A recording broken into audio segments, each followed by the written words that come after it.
Hello friends, स्वागत है आप सभी का आपके अपने YouTube channel foundation coaching classes में। तो फ्रेंड्स, आज हम लोग बात करने वाले हैं यूपी स्पेशल के लेक्चर नंबर 2 की। और इसमें आज हम आप लोगों को जो जनसंख्या से रिलेटेड कुछ फैक्ट्स और कुछ डेटा जो पिछले लेक्चर में रह गए थे वो मैं आप लोगों को आज बताने वाला हूं। और ये जो जनसंख्या का टॉपिक है यूपी का, ये यूपी के लगभग सभी एग्जाम्स में पूछा जाता है। और अभी पेट का भी एग्ज़ाम होने वाला है और वीडियो का भी री एग्ज़ाम होने वाला है। तो उसके दृष्टिकोण से ये जो यूपी स्पेशल की क्लासेज है ये आप लोगों के लिए बहुत महत्वपूर्ण रहने वाली हैं। तो फ्रेंड्स, चलिए बात कर लेते हैं हम कल के जो लेक्चर में कुछ बातें रह गई थी जनसंख्या से रिलेटेड, तो उनको आज डिस्कस कर लेते हैं। तो चलिए फ्रेंड, स्टार्ट करते हैं वीडियो को। तो आज हम लोग बात करेंगे सबसे पहले उत्तर प्रदेश के जो प्रशासनिक आंकड़े हैं उनकी बात करेंगे सबसे पहले। तो उत्तर प्रदेश के जो प्रशासनिक आंकड़ों में सबसे पहले बात करते हैं, उत्तर प्रदेश में टोटल डिस्ट्रिक्ट कितने हैं। तो टोटल डिस्ट्रिक्ट आपके 75 हैं। और जनगणना जो हुई थी 2011 की, उसमें कुल कितने ज़िले शामिल किए गए थे, तो उसमें 71 ज़िले शामिल किए गए थे। और जनगणना के हिसाब से जो उत्तर प्रदेश में वैध नगरों की संख्या कितनी है, तो वैध नगर टोटल जो है ये आपके 648 हैं। ये क्वेश्चन आप लोगों से पूछा जा सकता है कि 2011 की जनगणना के अनुसार उत्तर प्रदेश में वैधानिक नगरों की संख्या कितनी है, तो 648 है। फिर आगे देखते हैं। फिर 1 लाख से 10 लाख आबादी वाले नगर कितने हैं, तो 1 लाख से 10 लाख आबादी वाले नगर जो हैं आपके 64 है। और फिर उसके बाद आगे देखते हैं, 10 लाख से अधिक आबादी वाले कितने शहर यूपी में है, तो 10 लाख से अधिक आबादी वाले आपके 7 शहर यूपी में हैं। फिर उसके बाद कुछ और फैक्ट बात कर लेते हैं। तो उत्तर प्रदेश में कुल तहसील कितनी है, तो उत्तर प्रदेश में कुल तहसील 351 है। और नगर निगम की बात करें अगर, तो 17 नगर निगम है। और नगर पालिका जो है 199 है। और नगर पंचायत 439 हैं। और अगर कुल नगरों की बात करें तो 653 है। ऊपर जो अभी आप लोगों को मैंने बताया वैधानिक नगर वो अलग हैं, ये कुल नगर अलग हैं। इसमें आप लोग कंफ्यूज मत होइएगा, क्योंकि कुल नगरों की संख्या अगर पूछेगा तो 653 है। और वैधानिक नगर मतलब वैध जो है वो 648 है। फिर आगे देखते हैं, सामुदायिक विकास खंड जिसको हम लोग विकास खंड या ब्लॉक बोलते हैं, उसकी संख्या 826 है। और न्याय पंचायत जो है टोटल यूपी में 8135 हैं। और ग्राम पंचायत 59,073 ग्राम पंचायत हैं टोटल। और आबादी वाले ग्राम जो हैं, आबादी ग्राम जो है वो 97,814 है। और कुल गांव जो हैं 1.6 लाख हैं। छोटे बड़े सभी गांवों को मिला के 1.6 लाख गांव है टोटल यूपी में। तो ये डेटा थोड़ा सा याद करना आप लोगों के लिए कठिन रहेगा, लेकिन फिर भी एक दो बार आप लोग देखेंगे तो याद हो जाएगा। आगे बात करते हैं जिलावार जनसंख्या की। तो यूपी की जो डिस्ट्रिक्ट वाइज जनसंख्या है उसके बारे में बात करते हैं कि कौन सर्वाधिक है, कहाँ पे न्यूनतम है। तो अगर सर्वाधिक, सबसे पहले यूपी में सर्वाधिक जनसंख्या वाले जिलों की बात करें तो सर्वाधिक जिले जनसंख्या जो है वो इलाहाबाद में, सबसे जनसंख्या के मामले में सर्वाधिक जनसंख्या जो है इलाहाबाद की है। और उसके बाद मुरादाबाद ज़िले की है। और उसके बाद गाज़ियाबाद की है। फिर आजमगढ़ आता है आपका, और 5वें नंबर पे लखनऊ आता है। इसमें 5 ज़िले दिए हुए हैं, आप लोगों को पाँचों ज़िले नहीं याद करने हैं, आप ऊपर से थर्ड तीन ज़िले याद कर लीजिए, बस आपके लिए सफिशियंट रहेगा। 3 ज़िले ऊपर के फर्स्ट, सेकेंड और थर्ड याद रखिए बस। फिर न्यूनतम अगर जनसंख्या के मामले में जिलों की बात करें तो न्यूनतम जनसंख्या आपकी महोबा में है। फिर उसके बाद चित्रकूट में है। फिर हमीरपुर है। फिर श्रावस्ती है। फिर ललितपुर है। तो जनसंख्या के मामले में सर्वाधिक जनसंख्या किस जिले में है अगर आपसे पूछा जाए तो इलाहाबाद होगा। और न्यूनतम जनसंख्या पूछी जाए अगर, तो उसका आंसर आपका महोबा हो जाएगा। फिर उसके बाद देखते हैं लिंग पर आधारित जनसंख्या वाले 5 जिले। तो मतलब कहाँ पे पुरुषों की आबादी ज़्यादा है, कहाँ पर महिलाओं की आबादी ज़्यादा है। तो इस मामले में हम लोग देखते हैं तो पुरुषों की आबादी में सर्वाधिक आबादी जो है वो इलाहाबाद में है। फिर उसके बाद मुरादाबाद है। फिर गाज़ियाबाद है आपका। और अगर महिलाओं की सर्वाधिक आबादी देखें तो इलाहाबाद में महिलाओं की भी आबादी सर्वाधिक है। और मुरादाबाद नहीं, आजमगढ़ में है। और फिर उसके बाद जौनपुर है। इलाहाबाद आपका सर्वाधिक जनसंख्या वाला जिला है, तो वहाँ पे सिंपल सी बात है, पुरुष भी ज़्यादा होंगे, महिलाएं भी ज़्यादा होंगी। तो दोनों मामलों में इलाहाबाद फर्स्ट पे है। और आपका लखनऊ दोनों मामलों में 5वें नंबर पे है, और ऊपर जनसंख्या के मामले में भी 5वें नंबर पे है। फिर बात कर लेते हैं 0 से 6 आयु वर्ग के बीच में जनसंख्या जो है उसके मामले में टॉप 5 जिले कौन से हैं। तो उसमें फर्स्ट नंबर पे आपका आता है इलाहाबाद, फिर आता है मुरादाबाद, फिर सीतापुर आपका तीसरे नंबर पे आता है 0 से 6 आयु वर्ग वाले जिलों में। और फिर उसके बाद आजमगढ़ आता है, और फिर 5वें नंबर पे आपका बरेली आता है।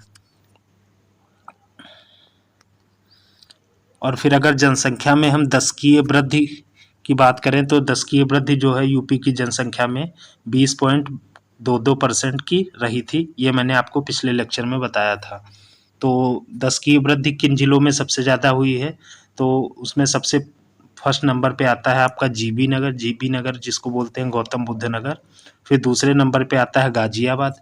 फिर आपका थर्ड नंबर पे आता है श्रावस्ती। फिर अगर सबसे कम दशकीय वृद्धि दर की बात करें, तो सबसे कम वृद्धि दर हुई है कानपुर नगर में, फिर उसके बाद हमीरपुर में, फिर बागपत आपका थर्ड नंबर पे आता है। फिर आगे देखते हैं जनसंख्या घनत्व की बात अगर करें, जनसंख्या घनत्व के मामले में कौन सा जिला किस नंबर पे आता है, तो यूपी का जो ओवरऑल जनसंख्या घनत्व है वो 829 व्यक्ति प्रति वर्ग किलोमीटर है। और टॉप 3 जो डिस्ट्रिक्ट हैं इसके जनसंख्या घनत्व में, तो गाजियाबाद आपका इस सबसे फर्स्ट नंबर पे आता है, फिर उसके बाद वाराणसी आता है, और तीसरे नंबर पे आपका लखनऊ आता है। ये 3 जिलों का शीर्ष जनसंख्या घनत्व है। और अगर सबसे कम जनसंख्या घनत्व की बात करें, तो पहले नंबर पे आपका ललितपुर आता है, फिर उसके बाद सोनभद्र आता है, फिर हमीरपुर आता है। इन 3 जिलों में जनसंख्या घनत्व जो है वो बहुत कम है, सबसे कम है। फिर अगर साक्षरता की बात करें, तो साक्षरता यूपी की ओवरऑल साक्षरता जो है 67.7% है।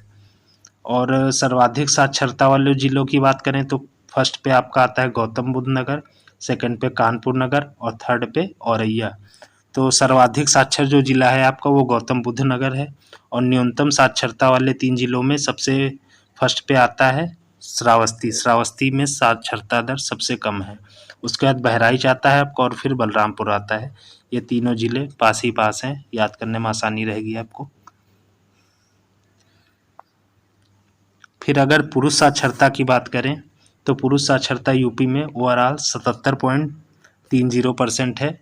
और अगर शीर्ष 3 जिलों की बात करें जहाँ पे पुरुष साक्षरता सबसे अधिक है, तो फर्स्ट पे आपका गौतम बुद्ध नगर, उसके बाद औरैया, और थर्ड पे आपका इटावा आता है। और अगर सबसे कम पुरुष साक्षरता की बात करें, तो सबसे कम पुरुष साक्षरता आपकी श्रावस्ती में है, और फिर उसके बाद बहराइच में है, और फिर बलरामपुर में है। यही 3 डिस्ट्रिक्ट जो हैं ऊपर ओवरऑल साक्षरता में भी सबसे पिछड़े हुए हैं। और महिला साक्षरता की बात करें, तो महिला साक्षरता जो है यूपी की ओवरऑल 57.20% है। और टॉप डिस्ट्रिक्ट की बात करें महिला साक्षरता के मामले में, तो फर्स्ट पे आपका कानपुर नगर आता है, दूसरे पे लखनऊ आता है, और थर्ड पे गौतम बुद्ध नगर आता है। और सबसे कम महिला साक्षरता दर की बात करें, तो श्रावस्ती आपका सबसे कम साक्षर है, और फिर उसके बाद बलरामपुर, और फिर आपका बहराइच है। थोड़ा सा सीक्वेंस यहाँ पे चेंज है, ऊपर जो है पुरुष साक्षरता में बहराइच ऊपर है, और यहाँ पे बलरामपुर ऊपर है और बहराइच नीचे है। ये आप लोग थोड़ा सा कंफ्यूज मत होइएगा, देख लीजिएगा। फिर लिंगानुपात की बात करें अगर, तो टोटल जो यूपी का सेक्स रेशियो है वो 912 है। और अगर सेक्स रेशियो के मामले में देखा जाए, तो सर्वाधिक टॉप 3 जो ज़िले हैं उसमें आपका पहले नंबर पे आता है जौनपुर, फिर आता है आजमगढ़, फिर आता है देवरिया। और अगर लिंगानुपात देखें सबसे कम कहाँ पे है, तो सबसे कम आपका गौतम बुद्ध नगर में है, फिर उसके बाद बागपत में है, और फिर तीसरे नंबर पे आपका कानपुर नगर में है। अब इसके बाद बात कर लेते हैं नगरीय जनसंख्या की। तो नगरीय जनसंख्या जो है यूपी की ओवरऑल जो है 4 नगरीय जनसंख्या जो यूपी की है वो 4,44,95,63 है। तो नगरीय जनसंख्या के मामले में सर्वाधिक नगरीय जनसंख्या जो है आपकी गाजियाबाद में है, उसके बाद लखनऊ में है और उसके बाद कानपुर में है। और अंतिम 3 जिलों की बात करें तो जहाँ पे नगरीय जनसंख्या सबसे कम है तो उसमें श्रावस्ती आपका फर्स्ट पे आता है, फिर चित्रकूट आता है, फिर कौशाम्बी आता है। आगे देखते हैं नगरीय जनसंख्या जो है परसेंटेज में, तो प्रतिशत में जो है इसका डेटा अलग होगा और जो ओवरऑल है वो नंबर्स में वो अलग होगा।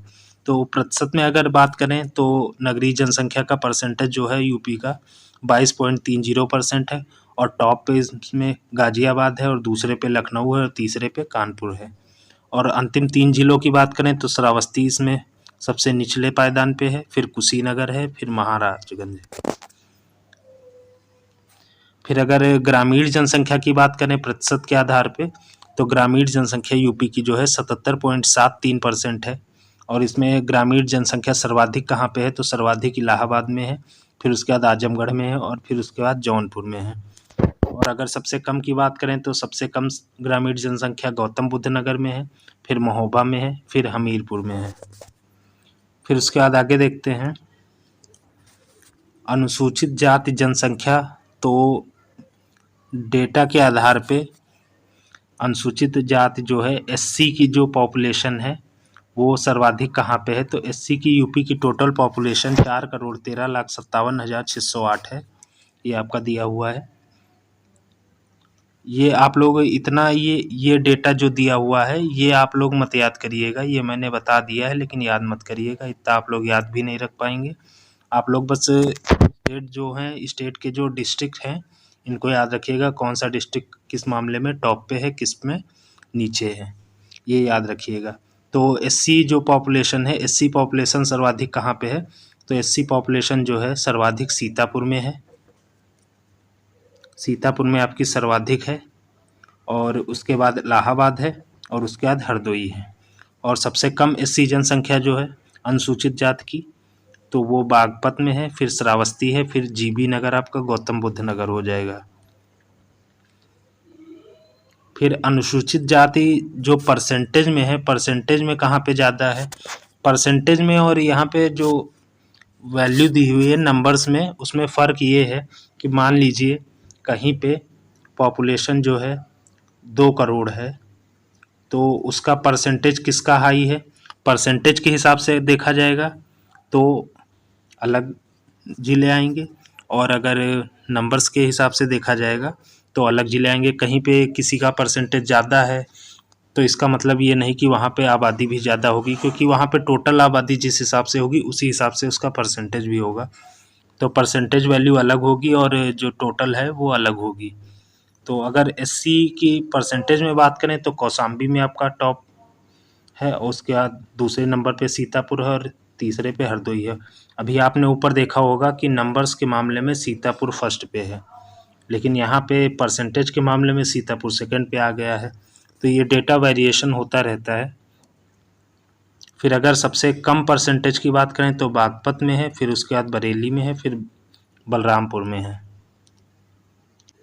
फिर अगर अनुसूचित जनजाति की बात करें एसटी कैटेगरी की तो एसटी कैटेगरी की जो पॉपुलेशन है वो यूपी में 11,34,273 है, जो कि बहुत कम है एसटी कैटेगरी की। और एसटी कैटेगरी के लोग जो हैं सबसे ज़्यादा पॉपुलेशन जो है आपकी ये सोनभद्र में है, फिर उसके बाद बलिया आता है आपका और फिर देवरिया आता है। और सबसे कम जो एसटी पॉपुलेशन है वो बागपत में है, फिर उसके बाद कन्नौज है, फिर उसके बाद बदायूं आता है। फिर एसटी कैटेगरी परसेंटेज में अगर देखें तो एसटी कैटेगरी जो ओवरऑल यूपी की जनसंख्या है उसका 0.57% ही है। एसटी जो है यूपी की टोटल जनसंख्या का 0.57% ही है। और अगर शीर्ष 3 जिलों की बात करें टॉप 3 की तो उसमें फर्स्ट में आपका आता है सोनभद्र, फिर सेकंड पे आता है ललितपुर और थर्ड पे आता है आपका देवरिया। और सबसे कम एसटी जनसंख्या जो परसेंटेज में रहेगी वो बागपत में है और फिर कन्नौज उसके बाद आता है, फिर बदायूं आता है। तो इस प्रकार ये जनसंख्या से रिलेटेड जो जितना भी डाटा था वो मैंने आप लोगों को बता दिया। अब पॉपुलेशन और जनसंख्या ये सेंसेक्स से मेरे हिसाब से तो कोई क्वेश्चन बाहर नहीं जाना चाहिए। बाकी आप लोगों पे डिपेंड करता है कितना आप लोग इसको याद कर पाते हैं। इसमें आप टॉप 3 ज़िले ही याद करिएगा और ज़्यादा डेटा याद करने की कोशिश मत करिएगा, क्योंकि डिस्ट्रिक्ट ही आप लोगों से ज़्यादा पूछे जाते हैं। फिर आगे देखते हैं क्या दिया हुआ है। रिलेटेड फैक्ट दिए हुए हैं जो कि डायरेक्ट आपसे क्वेश्चंस पूछे जाते हैं और काफ़ी इम्पोर्टेंट भी रहेंगे आपके लिए। तो दिया हुआ है कि देश व राज्य की पहली महिला मुख्यमंत्री कौन थी? तो आप लोगों को पता होगा कि सुचेता कृपलानी जी जो थी वो भारत की पहली महिला मुख्यमंत्री थी, और भारत के साथ साथ जब भारत की थी तो वो उत्तर प्रदेश की ही थी, तो उत्तर प्रदेश की भी पहली मुख्यमंत्री थी। सुचेता कृपलानी जो थी ये भारत की पहली महिला मुख्यमंत्री थी।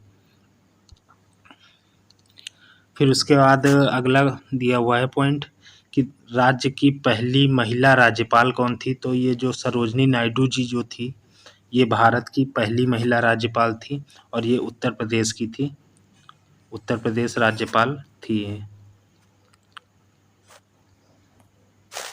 और फिर आपसे अगर पूछ लिया जाए कि सर्वाधिक बार मुख्यमंत्री कौन रह चुका है, तो सर्वाधिक बार जो है आपकी मायावती जी जो हैं वो 4 बार यूपी की मुख्यमंत्री रह चुकी हैं, जो कि सर्वाधिक है 4 बार। अभी तक यूपी का कोई सीएम नहीं बना है मायावती जी के अलावा।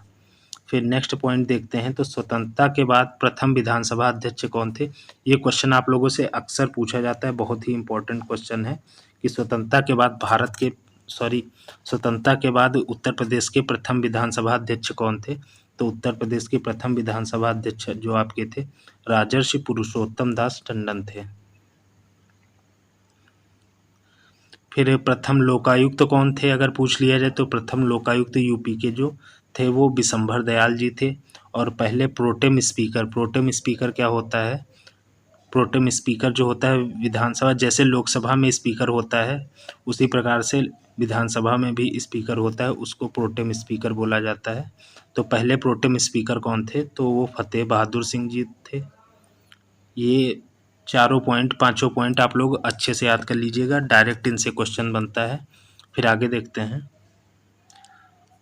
उत्तर प्रदेश का कुल क्षेत्रफल 2,40,928 वर्ग किलोमीटर है। यूपी का जो टोटल एरिया है वो आपका 2,40,928 किलोमीटर स्क्वायर है, जिसमें सर्वाधिक क्षेत्रफल वाला जिला जो है वो लखीमपुर खीरी है। तो सर्वाधिक क्षेत्रफल जो है, क्षेत्रफल की दृष्टि से सबसे बड़ा जिला जो है आपका वो लखीमपुर खीरी है, और सबसे छोटा जिला जो है क्षेत्रफल की दृष्टि से तो वो आपका संत रविदास नगर है, जिसे भदोही भी बोलते हैं। तो ये सबसे छोटा डिस्ट्रिक्ट है आपका। फिर यूपी में जो मंडल कितने हैं इसकी बात कर लेते हैं अगर, तो यूपी में आपके टोटल 18 मंडल हैं। ये तो आप लोगों को पता होगा, 18 मंडल हैं यूपी में टोटल। और 18 मंडल जो हैं वो आप लोगों को मैं बताने वाला हूँ, और 18 मंडल जो हैं उनमें कौन कौन से डिस्ट्रिक्ट आते हैं ये भी मैं आप लोगों को बताने वाला हूँ। तो सबसे पहले बात करते हैं लखनऊ मंडल की। तो लखनऊ मंडल में आपके 6 ज़िले आते हैं, लखनऊ, उन्नाव, रायबरेली, सीतापुर, हरदोई, खीरी व लखीमपुर।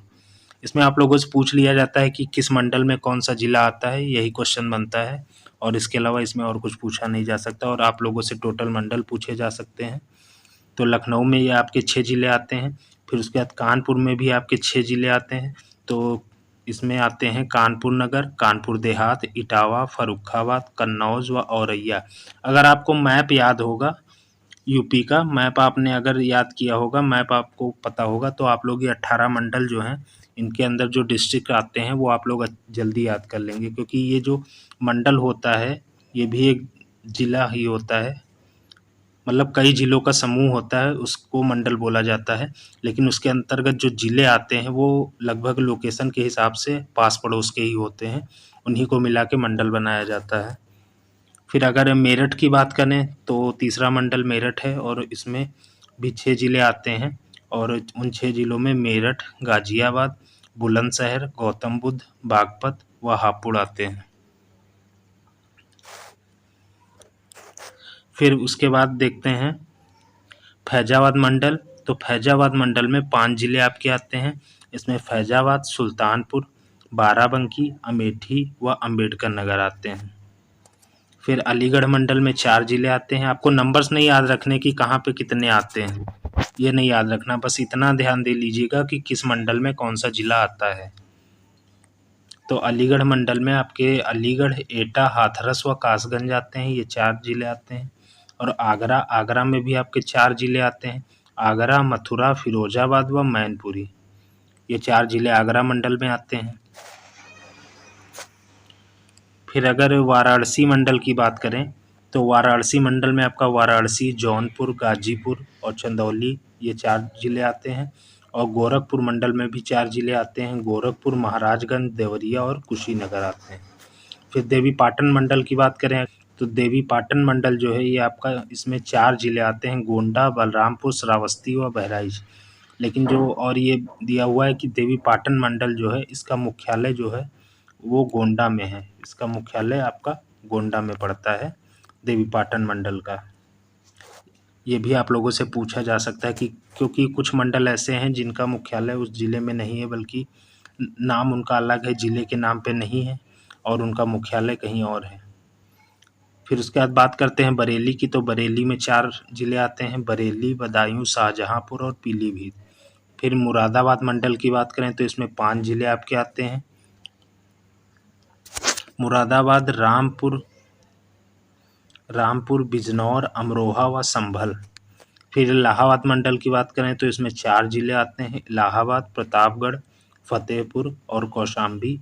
और फिर चित्रकूट धाम जो है आपका, इसमें भी 4 जिले आते हैं, चित्रकूट, बांदा, हमीरपुर, महोबा। और ये जो चित्रकूट मंडल है आपका, इसका मुख्यालय जो है वो आपका बांदा में है, बांदा इसका मुख्यालय है। ये भी आपसे पूछा जा सकता है, जिनके अदर जगह पे मुख्यालय हैं वो आप लोगों से पूछे जा सकते हैं कि चित्रकूट मंडल का मुख्यालय कहाँ पड़ता है। फिर उसके बाद देखते हैं मिर्ज़ापुर मंडल जो है इसमें आपके 3 जिले आते हैं, मिर्ज़ापुर, सोनभद्र और भदोही। फिर आजमगढ़ मंडल आता है, इसमें भी आपके 3 जिले आते हैं, आजमगढ़, मऊ और बलिया। फिर बस्ती की बात करें अगर तो बस्ती में 3 जिले आते हैं, बस्ती, सिद्धार्थनगर व संत कबीर नगर। और झांसी मंडल में आपके झांसी, ललितपुर और जालौन आते हैं। और सहारनपुर मंडल में 3 जिले, सहारनपुर, मुजफ्फरनगर और शामली आते हैं। तो ये 18 मंडल आपके हो गए और उससे रिलेटेड जो ज़िले हैं वो भी मैंने आपको बता दिए। फिर आगे देखते हैं मुख्यालय से भिन्न नाम वाले ज़िले कौन से हैं, कि जिनका ज़िले का नाम कुछ और है और उस ज़िले का मुख्यालय जो है वो कुछ और है। तो अमेठी जो ज़िला है, अमेठी ज़िले का ये मुख्यालय आप लोगों से पूछे जाते हैं, अक्सर पेपर में पूछे जाते हैं कि अमेठी ज़िला का मुख्यालय कहाँ पे है। तो अमेठी ज़िला का मुख्यालय जो है आपका वो गौरीगंज में है। और संत कबीर नगर का मुख्यालय जो है वो खलीलाबाद में है। गौतम बुद्ध नगर का मुख्यालय जो है वो नोएडा है। और कौशाम्बी का मंझनपुर है। ये आप लोग अच्छे से याद कर लीजिए क्योंकि ये काफ़ी इम्पोर्टेंट है। फिर अम्बेडकर नगर का मुख्यालय जो है वो अकबरपुर है। और कुशीनगर का मुख्यालय जो है पडरौना है। फिर अगर आगे बात करें तो कानपुर देहात जो है इसका मुख्यालय अकबरपुर में है। और ये कई बार पूछा गया है कानपुर देहात का मुख्यालय कहाँ है, तो इसका आंसर हो जाएगा अकबरपुर में है। फिर सिद्धार्थनगर का मुख्यालय कहाँ है, तो नौगढ़ में है। और सोनभद्र का मुख्यालय जो है वो राबर्ट्सगंज है। और जालौन का मुख्यालय उरई है। और फर्रुखाबाद का मुख्यालय फतेहगढ़ है। और संभल का मुख्यालय आपका पवासा है। फिर आगे बात कर लेते हैं कि नगर निगम कितने हैं। तो यूपी में मैंने आप लोगों को बताया है कि टोटल 17 नगर निगम हैं। तो उनके नाम देख लेते हैं कौन कौन से 17 नगर निगम में आते हैं, क्योंकि इससे आप लोगों से पूछा जाता है कि निम्न में से 4 ऑप्शन दे दिए जाते हैं, फिर पूछा जाता है कि निम्न में से कौन सा नगर निगम नहीं है। और आपको उसमें से अलग करना होता है कि हाँ कौन सा नगर निगम नहीं है। और उसमें 3 ऑप्शन दे दिए जाते हैं नगर निगम वाले और एक अलग ऑप्शन दे दिया जाता है, तो उसको आपको अलग करना होता है। तो कैसे करेंगे, तो इसके लिए आपको नगर निगम पता होने चाहिए कि यूपी में कौन कौन से नगर निगम हैं। तो सबसे पहले देखते हैं यूपी का जो नगर निगम है, लखनऊ है, फिर आगरा है, झांसी है, इलाहाबाद है, वाराणसी है, मेरठ, गोरखपुर, बरेली, फिर आपका आता है गाजियाबाद, अलीगढ़, मुरादाबाद, कानपुर नगर, सहारनपुर, फिरोजाबाद, फैजाबाद, मथुरा और फिर सबसे लास्ट में आपका आता है शाहजहाँपुर। शाहजहाँपुर फिर उसके बाद आता है। तो ये आपके 17 नगर निगम हो गए। नगर निगम जो होते हैं ये नगर पालिका से बड़े होते हैं।